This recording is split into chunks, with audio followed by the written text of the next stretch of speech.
Hello and welcome back once again to After the Credits. So today we're taking a look at The Space Between Us. So The Space Between Us is one of those films where they kind of give you everything involved in the movie within the trailer, although it was slightly different than the trailer made it seem. Based on the trailer, I thought it was this group of people, scientists or whatever, went to Mars to establish a new colony, which they do.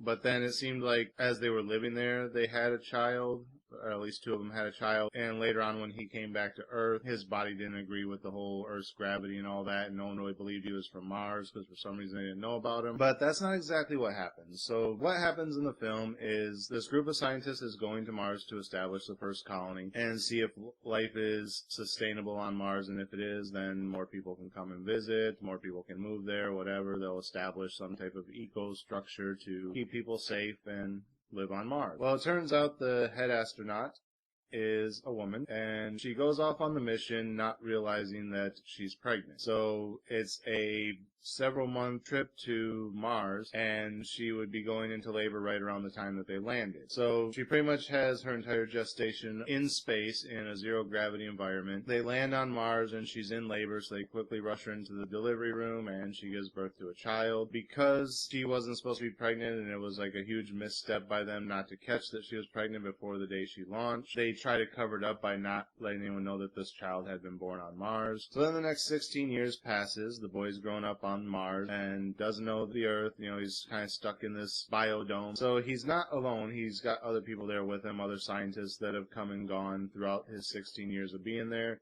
And he's just basically non-existent as far as public record goes. So because he's grown up around all these scientists, they say that he's really smart and, you know, he knows how to do a lot of stuff like hacking and rewiring computer systems to get them to do whatever he wants them to do. And he kind of takes advantage of it at the Mars outpost and doesn't really wreak havoc, but he's kind of getting antsy, you know, he wants to go out and do things. And they're like, you know, there's protocols, you know, anybody that goes out on the surface has to have someone else with them in case of an emergency. You can't just go out by yourself.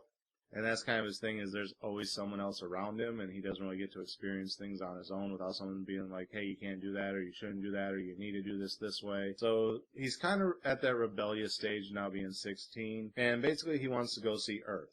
It's, you know, where his mother was from, where his father supposedly still is somewhere, because they're not sure who the father is. So he wants to go to Earth and kind of meet his family and, you know, experience Earth the way everyone talks about it. But because he was born in space and on Mars, his body's not equipped to handle, like, Earth gravity and things like that. So they go through some medical procedures to make it to where he can possibly come back to Earth, but once he gets there, they keep him locked up for a few months, running more tests on him, and he's kind of rebelling there. He's like, you know, I went from being on in a cage on Mars to being in a cage here on Earth. I want to go out and experience things. And they're like, well, we have to make sure it's safe before we can let you go out. And finally, he just kind of runs away and meets up with this girl that he met through online chat. And they kind of go off on this adventure together to find his father. So throughout the course of it, he starts to take a turn for the worse and starts to get sick because after they ran all the tests and finally got all the test results back, it turns out their suspicions were right. He can't survive on Earth.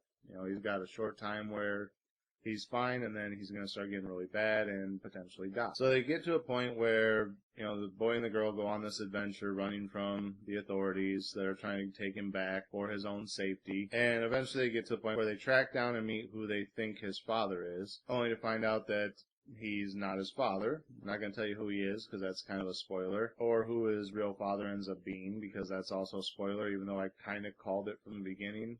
I was like, it could be, but I don't think so. But then by the end, yeah, it is. So they get him back to the hospital just in time. They manage to stabilize him, but he has to go back to Mars. He can't survive on Earth. So he goes back, and he's back living on the space station for a short time until they're able to prep the mission because he can survive in zero gravity, but ultimately he has to go back to Mars. So he ends up going back to Mars, and they kind of show like his girlfriend has kind of entered into the Mars training program to go into space and eventually travel to Mars so she can eventually go see him. And then we see a few months down the road, or a few years down the road even, and instead of having like them be reunited on Mars, it ends with him and his revealed father standing on Mars kind of looking at the landscape together, and both of them kind of experiencing stuff together for the first time. So he's not getting to do things alone, but he's getting to do things with someone who can appreciate his wanting to experience things and not just be locked under protocol all the time. So it kind of gets that, but ultimately it felt like it should have ended with her finally arriving and them getting to be together again, but it didn't. But yeah, I mean, that's basically the rundown of the movie. I didn't spoil a whole lot because there's this whole adventure that they go on in between everything, but that's basically the synopsis of the movie. What would I give it as far as a star rating? This one I'm going to give a 3. Like I said, it's kind of just an average film, not a whole lot happening. I mean, the adventure is sort of worth the trip, but at the same time, it just gets to a point where it's redundant at one point, and like they make this whole big thing in the early part of the movie about him living on this Mars outpost that he's basically a genius.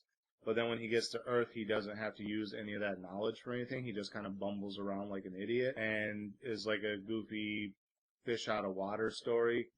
And it seems like at some point throughout it, like if they needed money or something, he would have been able to like hack an ATM or something like that. Use his smarts to do things. But then like he turns into this real goody two-shoes. Like when the girl says, well, we can take this person's car so we can get across country. And he's like, well, that would be stealing. And that's wrong. And he like turns into this real goody two-shoes. Despite everything he was just doing on the outpost, rebelling against everyone just to get outside and do some stuff by himself for a little while. So it kind of just like has a tonal shift in his character where they don't use this supposed genius that he has. He turns into this opposite person of who he was and just turns into this whole fish out of water where it should have been that he came to Earth and actually understood more than he thought he did, but it was getting to experience it all would be what intrigued him. But they don't go that route. They go a complete 180 from who he is in the beginning of the story. But despite that, like I said, the story, the adventure that they go on is sort of entertaining, but it does become redundant at one point because they're like, okay, what do you want to do now? Oh, let's go do this. Okay, we've done that. What do you want to do now? Okay, let's go do this. And it's like they're wasting so much time when it could be like, just get to where you're going and get something done. So yeah, because of the redundancy and the kind of tonal shift and the crapped out ending, it's just kind of middle of the road. It seems like it could have been a lot better had they had some time to do a little bit more tweaking on it and actually focused more on earlier things that they set up for later in the movie. It could have been a little bit higher, but I don't think it would have been above a 3.5, honestly. So yeah, it's just the middle of the road for me. So there you have it. That's it for this episode. Again, as always, thank you guys for watching. Remember, like, comment, subscribe, share the video. The links are down there in the description. Click the bell up there in the corner. Make sure you're getting notifications every time I post new content. And until next time, I'll see you after the credits.